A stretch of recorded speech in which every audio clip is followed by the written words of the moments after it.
الحمد لله نحمده ونستعينه ونستغفره ونؤمن به ونتوكل عليه ونعوذ بالله من شرور أنفسنا ومن سيئات أعمالنا من يهده الله فلا مضل له ومن يضلله فلا هادي له ونشهد أن لا إله إلا الله وحده لا شريك له ونشهد أن سيدنا وسندنا وحبيبنا وشفيعنا ومولانا محمدا عبده ورسوله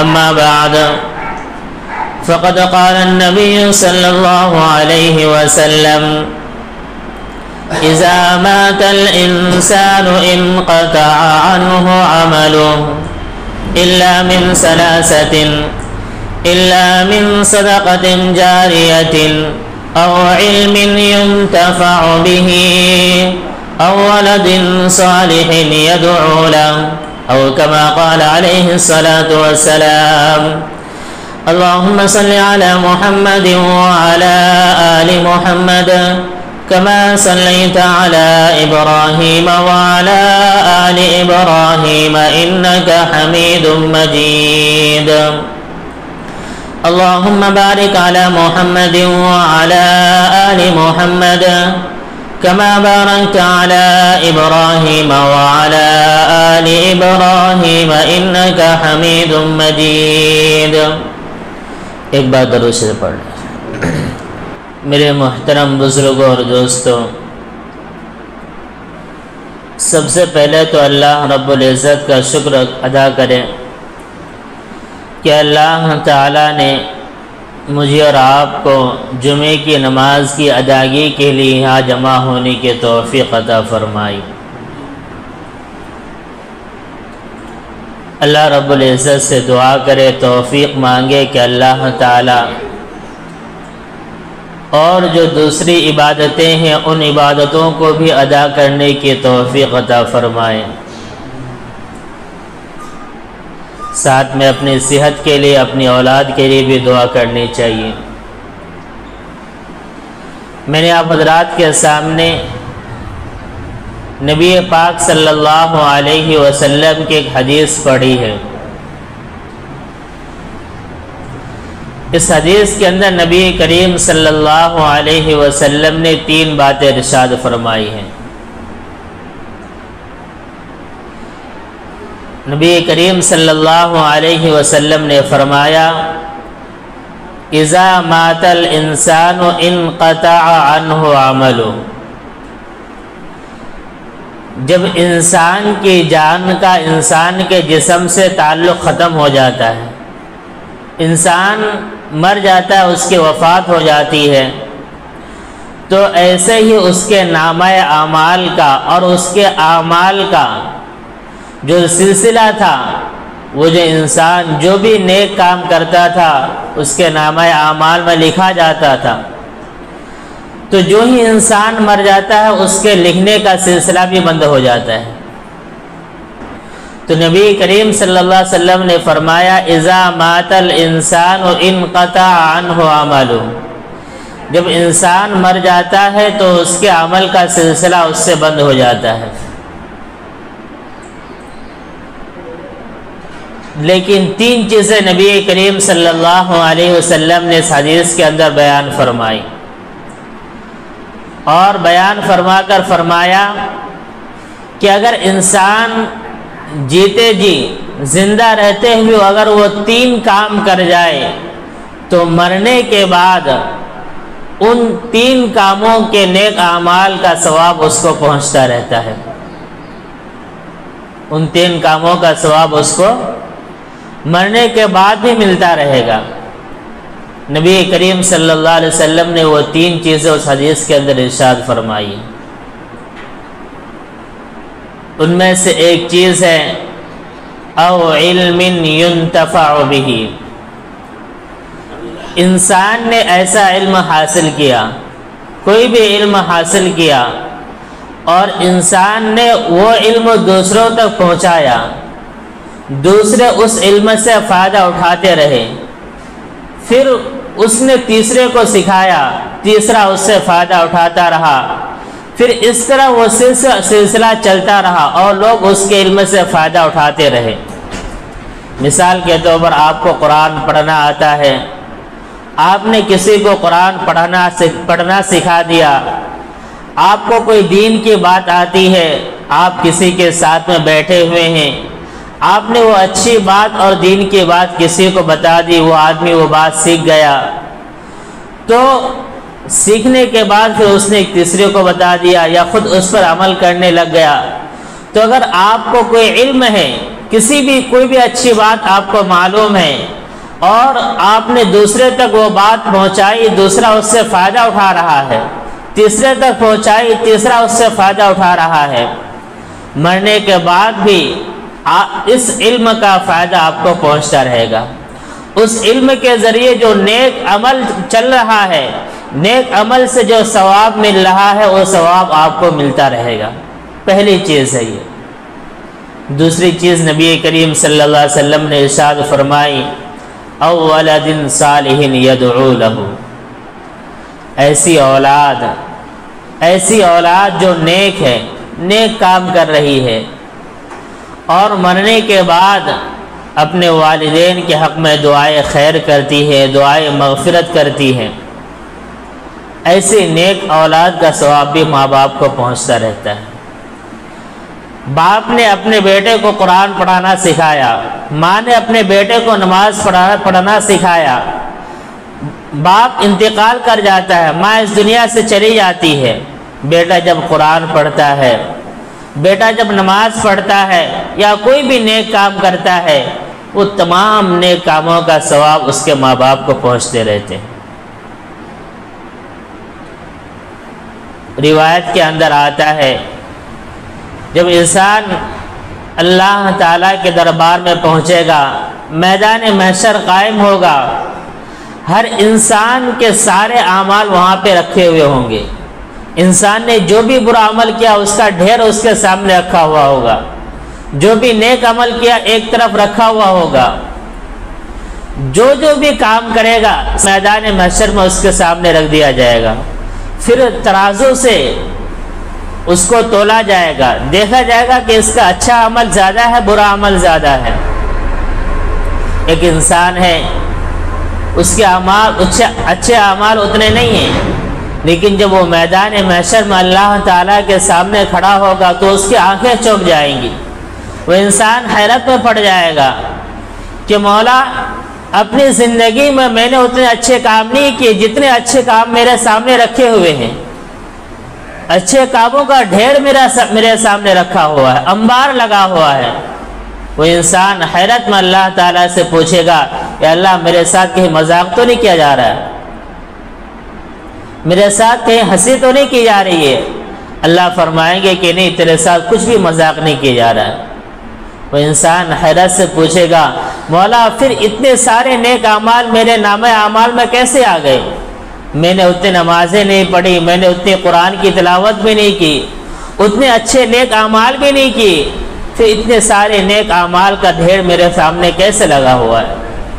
اللہ فرمائیں گے، جو تیرے سامنے نیک اعمال کا ڈھیر لگا ہوا یہ سب تیرے اعمال نہیں ہیں، بلکہ اس میں کچھ تیرے بیٹے کے اعمال ہے، کچھ تیری بیٹی کے اعمال ہے۔ تو اپنے مرنے کے بعد اپنا بیٹا چھوڑا تھا، وہ تیرے مرنے کے بعد تیرے لیے قرآن پڑھا کرتا تھا، تیرے مرنے کے بعد تیرے لیے نمازیں پڑھا کرتا تھا، تیرے نام سے روزہ رکھتا تھا، میں نے ان ساری نیکیوں کو تیرے سامنے رکھ دیا ہے۔ وہ انسان بڑا خوش ہو جائے گا، وہ انسان بڑا خوش ہو جائے گا، پھر اللہ تعالیٰ اس کے حق میں مغفرت کا فیصلہ فرما دے۔ تو انسان مر جاتا ہے، اپنے پیچھے اولاد چھوڑ جاتا ہے، قرآن پڑھا کر، نماز پڑھا کر جاتا ہے، سکھا کر جاتا ہے، تو اگر اس کے مرنے کے بعد اس کے بچے قرآن پڑھتے ہیں، نمازیں پڑھتے ہیں، تو ان سب چیزوں کا ثواب اس کے ماں باپ کو پہنچتا رہتا ہے۔ تو دوسری چیز، مرنے کے بعد بھی جس کا ثواب والدین کو پہنچتا رہتا ہے، انسان کو پہنچتا رہتا ہے، وہ اولاد صالح۔ نیک اولاد، قرآن پڑھنے والی، نماز پڑھنے والی، نیک کام کرنے والی اولاد، یہ دوسری چیز ہے۔ تیسری چیز نبی کریم صلی اللہ علیہ وسلم نے بیان فرمائی، الا من صدقۃ جاریۃ، یا انسان جیتے جی دنیا کے اندر کوئی ایسا کام کر جائے کہ جو کام مرنے کے بعد بھی چلتا رہے، جو نیک کام مرنے کے بعد بھی چلتا رہے، تو اس نیک کام کا ثواب مرنے کے بعد بھی اس کو ملتا رہے گا۔ مثال کے طور پر یہ جو آج ہم مسجد دیکھ رہے ہیں، اس مسجد کو اللہ کے کسی بندے نے بنوائی ہوگی، نہ جانے اس میں کتنے بندوں نے نمازیں پڑھی ہوں گی، دینے والا ایک ہے، نماز پڑھنے والے ہزاروں ہیں، سب آدمیوں کے نماز کا ثواب اس کو ملتا رہتا ہے۔ کتنے آدمیوں نے اس مسجد میں بیٹھ کر قرآن کی تلاوت کی ہے، نہ جانے کتنے آدمیوں نے اس مسجد میں بیٹھ کر قرآن پڑھنا سیکھا ہے، سب چیزوں کا ثواب اس کو پہنچتا رہے گا۔ اس کو معلوم بھی نہیں ہوگا کہ میرے مرنے کے بعد، مسجد میں زمین دینے کے بعد، میرے اس دنیا سے چلے جانے کے بعد ہزاروں آدمی نماز پڑھیں گے، ہزاروں بچے اس مسجد میں قرآن پڑھنا سیکھیں گے، ہزاروں آدمی قرآن کی تلاوت کریں گے، اس کو یہ گمان بھی نہیں ہوگا۔ لیکن اتنے سارے اعمال اس کے نامہ اعمال میں پہنچتے رہیں گے۔ جب یہ انسان اللہ کے سامنے کھڑا ہوگا اور اتنے سارے نیک اعمال اس کے سامنے رکھے ہوں گے، تو انسان حیرت میں پڑ جائے گا، وہ انسان چونک جائے گا، یا اللہ اتنے سارے نیک اعمال میرے سامنے کیسے؟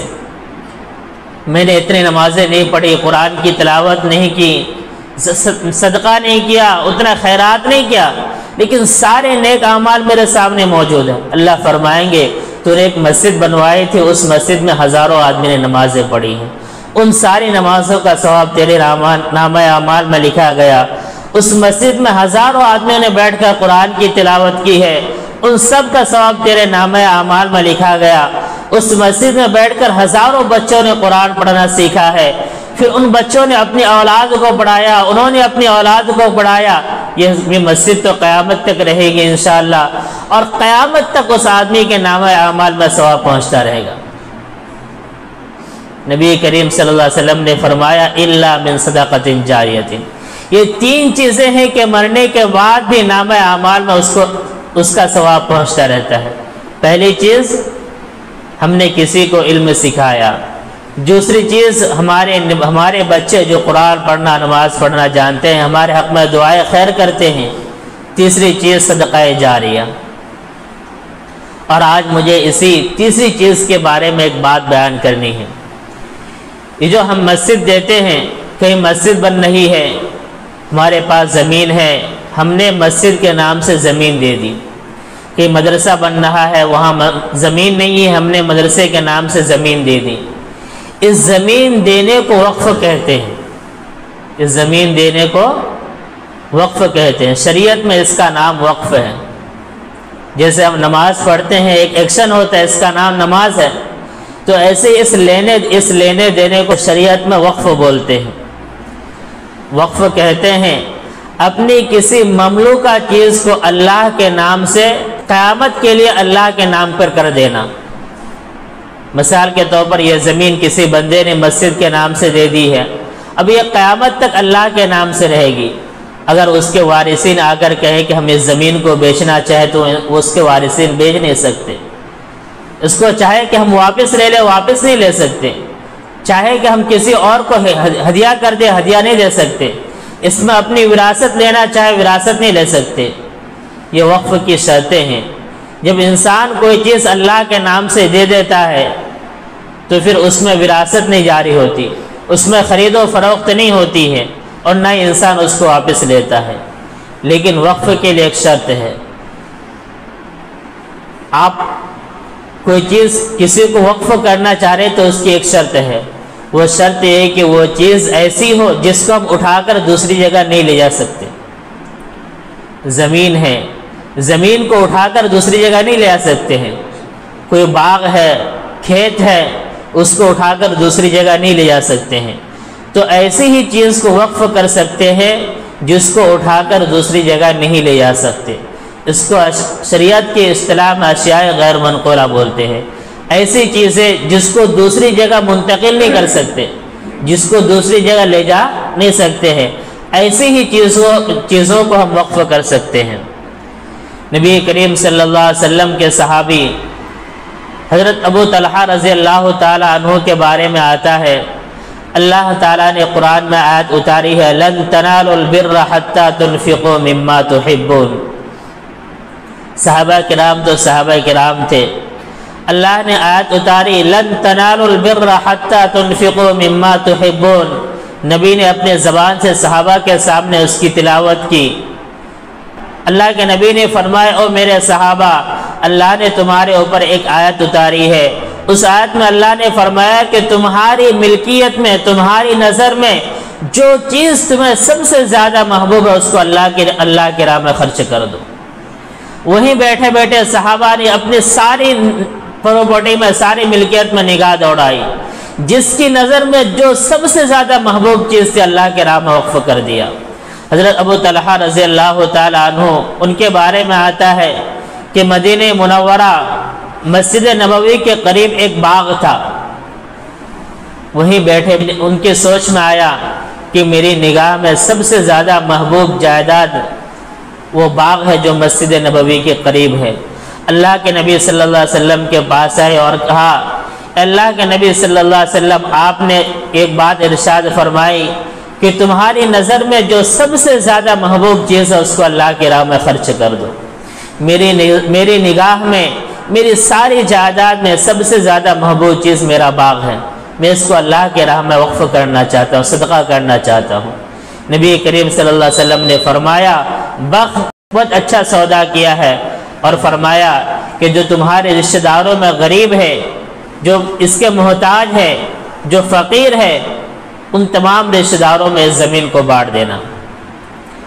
اللہ کے نبی صلی اللہ علیہ وسلم بہت خوش ہوا، ان کو بہت ساری دعائیں دی، اتنے بڑے صحابی بن گئے، اتنے بڑے صحابی بن گئے کہ اس دنیا کے اندر اللہ تعالیٰ نے ان کو جنتی ہونے کی بشارت سنا دی، اور فرمایا کہ اگر اس دنیا کے اندر کوئی جنتی انسان کو دیکھنا چاہتا ہے تو حضرت ابو طلحہ انصاری رضی اللہ تعالیٰ عنہ کو دیکھ لے، دنیا کے اندر ان کے جنتی ہونے کی بشارت سنا دی۔ اس دنیا کے اندر کوئی انسان دعویٰ نہیں کر سکتا کہ میں جنت میں چلا جاؤں گا، ہو سکتا ہے کہ اللہ تعالیٰ اس کو جہنم میں بھیج دے۔ کون سے ایسے ادا اس اللہ تعالیٰ کو ناپسند آ جائے کہ سارے نیک اعمال کو وہ بھاری پڑ جائے اور وہ انسان جہنم کے اندر چلا جائے، لیکن اللہ کے نبی صلی اللہ علیہ وسلم نے حضرت ابو طلحہ کے بارے میں فرمایا کہ انسان مرنے کے بعد سیدھا جنت کے اندر جائے گا۔ حضرت عثمان رضی اللہ تعالیٰ عنہ کے بارے میں آتا ہے، مدینہ منورہ میں اس وقت پانی پینے کے لیے ایک ہی کنواں تھا۔ آج تو نل لگے ہوئے ہوتے، پہلے زمانے میں لوگ کنویں سے پانی پیا کرتے تھے۔ پورے مدینہ منورہ میں ایک ہی کنواں تھا، اور وہ کنواں ایک یہودی کا تھا۔ وہ یہودی کسی مسلمان کو اس کنویں کے قریب آنے کے لیے نہیں دیتا تھا، اور بولتا تھا اگر پانی پینا ہے تو پہلے پیسے دینا ہوگا، اس کے بعد پانی پی سکتے تھے۔ تو حضرت عثمان غنی رضی اللہ تعالیٰ عنہ بڑے مالدار تھے، انہوں نے اس یہودی سے کہا کہ کنواں تم مجھے بیچ دو، اور اس کے بدلے میں تمہیں جتنے پیسے لینے ہیں پیسے لے لو، یہ کنواں مجھے بیچ دو۔ اس یہودی نے کہا کہ میں پورا کنواں تو نہیں بیچ سکتا ہوں، البتہ آدھا کنواں تمہیں دے سکتا ہوں، اور اس کی شکل یہ ہوگی کہ ایک دن تم پانی پیو گے، ایک دن میں پانی پیوں گا۔ حضرت عثمان غنی رضی اللہ تعالیٰ عنہ نے اس زمانے میں 16,000 درہم میں وہ کنواں خریدا تھا۔ کتنے پورا 1400 سال ہو گئے، اس زمانے میں 16,000 درہم میں وہ کنواں خریدا تھا۔ اور فرمایا حضرت عثمان غنی رضی اللہ تعالیٰ عنہ نے پورے مدینے میں اعلان کر دیا کہ جس دن میری باری ہوگی سارے آدمی جا کر اس کنویں سے پانی پئیں گے۔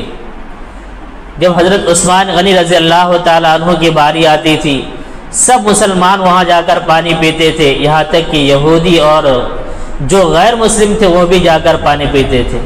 جب یہودی والا دن آتا تھا تو کنویں کے قریب نہیں جاتا تھا۔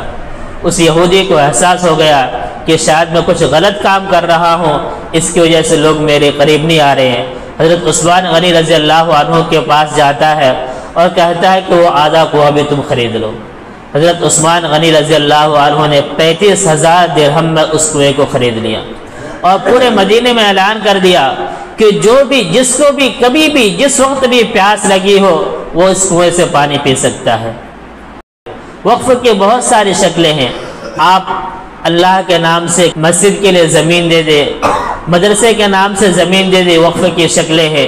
ایک شکل یہ ہے کہ آپ لوگوں کو پانی پینے کے لیے کہیں کنواں بنا کر دے دے، جب تک یہ کنواں رہے گا، اس لیے کہ اس کنویں کو اٹھا کر دوسری جگہ نہیں لے جا سکتے ہیں، تو جب تک یہ کنواں لوگ اس سے پانی پیتے رہیں گے آپ کو اس کا ثواب پہنچتا رہے گا۔ آپ اللہ کے نام سے کہیں مہمان خانہ بنا دے کہ اگر لوگ کہیں سفر میں جا رہے ہیں، ٹھہرنے کے لیے کوئی انتظام نہیں ہو رہا ہے تو وہاں اگر لوگ آرام کر سکتے ہیں۔ آج بھی ہندوستان کے اندر بہت ساری جگہوں پہ ایسے مسافر خانے بنے ہوئے ہیں۔ آپ دارالعلوم دیوبند جائیں، وہاں دارالعلوم دیوبند کو دیکھنے کے لیے دور دور سے لوگ آتے ہیں، ٹھہرنے کے لیے ان کے پاس رہنے کا انتظام نہیں ہوتا، تو مدرسے والوں نے ایک مسافر خانہ بنوایا اور یہ کہا کہ جو بھی آتا ہے وہاں جا کر 3 دن تک رہ سکتا ہے۔ تو اس طرح بہت ساری شکلیں ہیں، وقف کی بہت ساری شکلیں ہیں، اور ہمارے ہندوستان میں وقف کی بہت ساری زمین ہے۔ رپورٹ کے اندر آتا ہے کہ ہمارے ہندوستان میں 9,80,000 ایکڑ زمین ہے وقف کی۔ مسلمانوں نے اللہ کے نام سے 9,80,000 ایکڑ زمین اللہ کے نام سے وقف کی ہے۔ کتنی؟ 9,80,000 ایکڑ زمین وقف کی ہے پورے ہندوستان کے اندر۔ اور صرف نئی دلی کے بارے میں آتا ہے کہ وہاں پہ نئی دلی کے اندر 4,80,000 ایکڑ زمین ہے، اور اس میں سے 50% زمین ابھی بھی غیروں کے قبضے میں ہے، ابھی بھی غیروں کے قبضے میں ہے۔ رپورٹ کے اندر آتا ہے کہ اگر پورے ہندوستان کی صرف وقف کی زمینوں کو، وقف کے اور بھی بہت ساری پراپرٹی ہے، کسی نے ہسپتال بنوایا، آپ کے حیدرآباد میں عثمانیہ یونیورسٹی ہے، یہ کی یونیورسٹی ہے، نظامیہ کالج ہے، وقف والا کالج ہے، تو بہت ساری پراپرٹی ہے ہندوستان کے اندر۔ صرف اگر زمین کو لے تو 9,80,000 ایکڑ زمین ہے۔ رپورٹ کے اندر آتا ہے کہ اگر وقف کی ساری قیمت، ساری پراپرٹی مسلمانوں کو مل جائے تو کبھی مسلمان اس ہندوستان کے اندر غریب نہیں رہ سکتا۔